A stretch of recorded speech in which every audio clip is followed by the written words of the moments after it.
Salam ederiz dostlar. Täze sanymyzda emmäňizi hoş gördük. Bu sanymyzda men size MacBook Pro M1 çipli modelini tanıştırmakçı.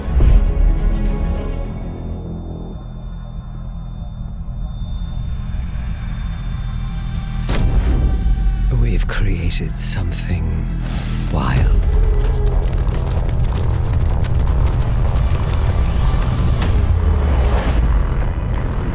M1 çipli modeli soňky wagtlarda yaman köp göze düşüp başladı.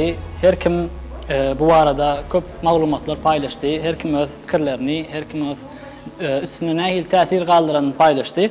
Gelin bizim has giňişleýin, has içkin ýagdaýda MacBook Pro M1 çipli modelini tanalyň. Gutu şeýlerek görünýär eliňize alaňyzda. Şeýle gutuýuny açamyzda içinden MacBook Pro şeýlerek çykýar. Şeylerek görünüyor ve bizim tanıştıran MacBook'umuz çal renkte görüşünüz yani. Daş keşfine beyle göze düşen bir ütköşüklük yok. Sebebi beyleki nesilleri, beyleki modellere qaraganda ütköşük bir aýratynlyk ya da ütköşüklük yok. Şeyle seyredemizde hemme zat önkü modellerine bilen deň. Dostlar, bu esasen aýratynlygy güýçli beylek modellerine qaraganda. Aslında ben MacBook ulonjusy däl, ýöne MacBook ulonjularynyň has aýratyn hem şu M1 modelini ulonjularynyň maňa bildiren özlerine galan täsirlerini aýdanlaryndan soň meňem gaserbet ünsüm çekdi we maňa da eýen şu Apple'ın MacBook M1 modeline geçmegime höwes döretdi. We size de aýratyn hem şu videodan soň şoňa bir höwes döretek dörep biler has dogusy. Ondan soň seyredemizde dostlar bu 5 ise has güýçlü zaryat sakla, ýagny batarya güýçi beýlek modellere göre 5 ise güýçlü gelýär. Onun daşary hem bu beýleklere göre has güýçlü ekosistema eýe. Bu M1 modeliniň näme üçin M1 diýilýär, näme üçin M1 çipli diýip aýdylýar? Sebäbi Apple öz iPad'de we iPhone'da ulanýan çipini laptoplarına, ýagny kompýuterlerine getirdi. Bu çip kompýuteryň MacBook'un öňkü modellerine Apple Intel çipini ulanýardy. Ýagny öz çipi däl. Öz çipini diňe iPad we iPhone'larda ulanýardy. Indi bolsa ol çipi öz MacBook'laryna, MacBook modellerine hem täzelikde getirip başlady.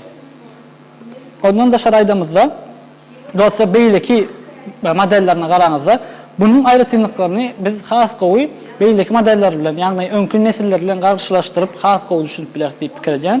Şo sebäpli bu MacBook Pro M1 çipli modeli beýleki modellerine göre has sizi bir rahat etmezden işleýär. Ýagny ses tarapdan, ýagny köp işleýän, üstünde köp işleýäňizde, köp açyk saklan ýagdaýyňyzda hem hiç sizi ünsüňizi böljek, sizi bir rahat etjek sesler ýok.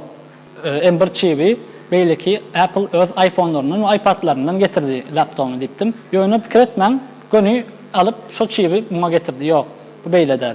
Asyl bolanda şo çipi has hem öňkä görä hilini ýokarlandyryp edýän işini, ýagny özüne eýe bolan aýratynlyklaryny ýokary hil ýagdaýda getirdi. Ýagny goşmaça software'lar girizdi şo çipiň içine we o çipiň şo goşmaça giridilen software'lary, ýagny içine giridilen türlü program ýazylan programmalary kompýuteryň beýleki modellerine göre işleýişini, durkuny hemme taraplaryny güýçlendirdi.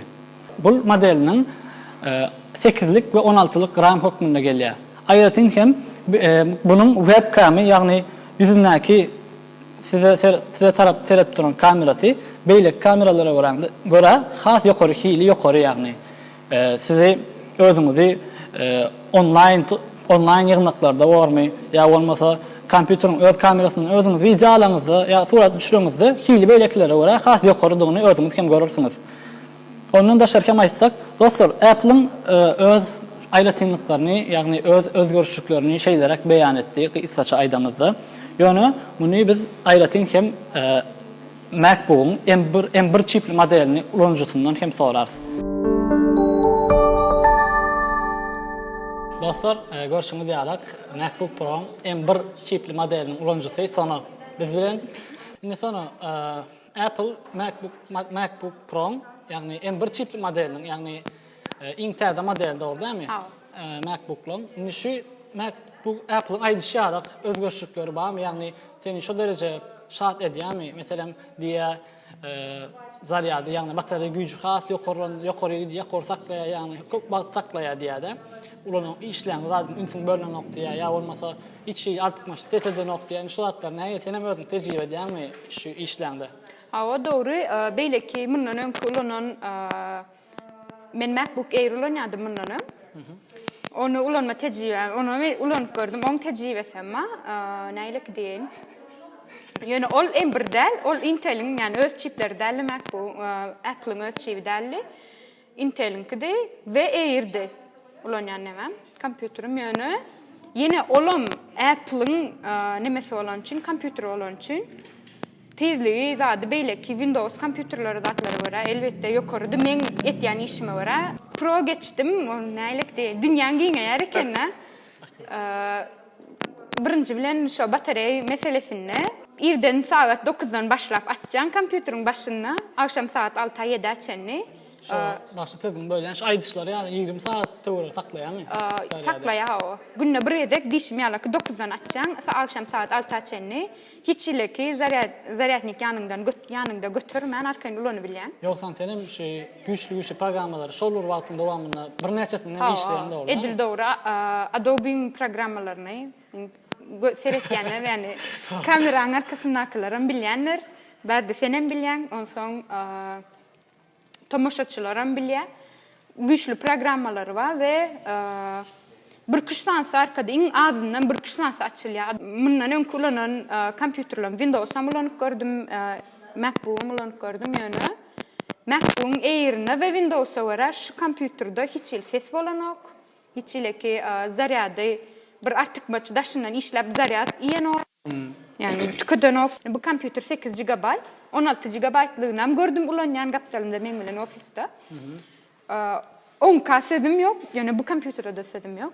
Yani ýanynda zaryat götüresin gelmeýän bolsa, on soň gızmayan kompýuter, ses çıkarmayan kompýuter, tizligi boýunça isleýän zatlaryňda şuňa kompýuter maksatda ene puluny, juýun galynrak bolmaly. Umuman şey diýjek, hemme taraplaryň akçam amatly ulanjylar diýsen şat edýän model diýjek bolýanda. Ha, şuňalak egerde näýlik diýim, men maslahatym MacBook'un öz çipi, önüren öz çipi Ember. Men maslahat eden şu kompýuterde. Ýagny baha tarapdanam diýsen amatly özgörüşler garanda doğru değil mi? Ha. Indi meni gyzyklandyr ýa-da şu gowrumy 13-nji gowrumy beýleklerden kiçi. Ýagny iň kiçi gowrumy 13-nji doğru değil mi? Yok, mundan öňkü nesillerine MacBook'un Retina diýen nemesi bardy, gyralaryna şu ses kolonkalary ýokdy. Diňe klawiatura şu gyraçy. Muňa gara has kiçi diýjek bolýar. Ha, has inçe we kiçi doğru. Ýöne şey diýipler, Ember çipli modeliniň iň kiçi gowrumy şu diýipler, doğru değil mi? Interaktiv doğru, doğru. Indi şuň kiçiliginiň, şuň gowrumynyň kiçi bolmagy sana nähilek artykmaçlyklar, ýagny nähilek sen üçin amatlyklar döretdi, ýa bolmasa nähilek Pluslar näme şu? artykmaçlyklary we kemçilikler näme şu MacBook Pro 13-nji gowrumynyň. Hani sana işlemde nähili artykmaçlyklar, nähili kemçilikler bar? Indi şu kompýuteriň şu boýdaky şu MacBook Pro'ň maňa plus tarapy, artykmaçlyklar, gowy tarapy. Kiçi bolmasy şunkaňa salýan, nirik gidip işlämäsäň esasana men ýalaky bir freelance işläp ýören adam bolsaň, ýanyňa gowy taraplar, ýanyňa zaryatnyny alanok.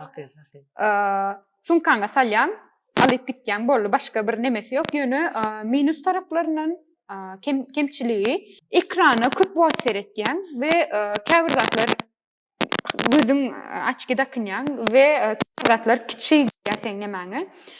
Aslında men üçin kemçilik däl bol. Ýöne köp wagt ekranyň garşysynda oturýan adamlaň şul has olarak bolsa gowy bolardy diýe. Ýa bolmasa da gapdalyny olarak bir monitorla geçen edeki. Sizin nemäňiz näme düşünýärsiz? ViewSonic grafik monitor. ViewSonic grafik monitor alýarlar. Şoň bilen baglap, şoň ýalaky işleýärler. Ýöne olar hem öýünli işleýän adamlar üçin men ýalaky freelance kafede ya nirde internet ya da nirde stol neme masa näme bolýar? Ha, şuňa stollar. Nirde şu neme mümkinçilik bagos işläp beren adamlar üçin olar, mümkinçilik bagos işläp beren adamlar üçin monitor gerek. Diňe şu adam ýetýär, ýani şu öz ekranym ýeterli bolýar. Onu da tipler ulanyjylarymyzda, ýagny tomaşaçylarymyzda MacBook haýsy model arasynda 13 inçlik modeli, meselem köpler daşarda, başga ýerlerde, ýagny öýüňizde dälle, öýüňizden daşarda, başga ýerlerde işleýän bolsaňyz 13 inçlik alma maslahat berip bilersiz. Maslahat berip bilers.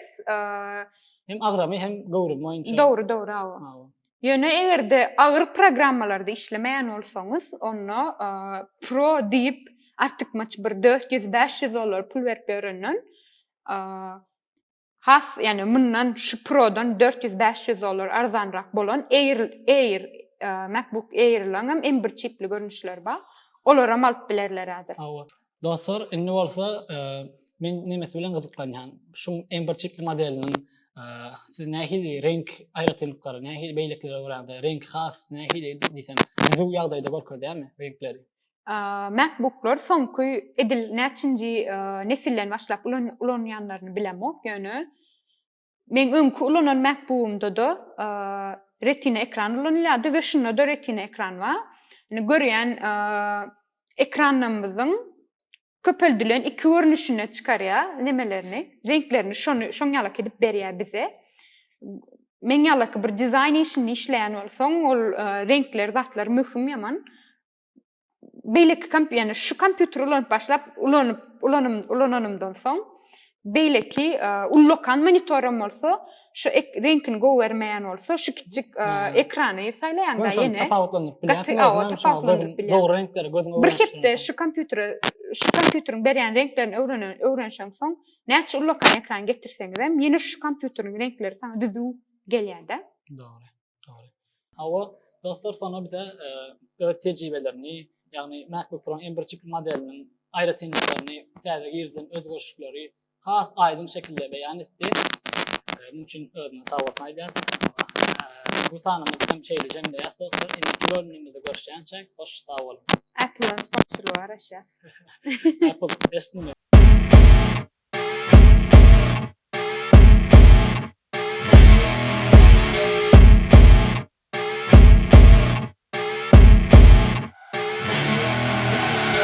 I see her rolling up, Uber black Cadillac.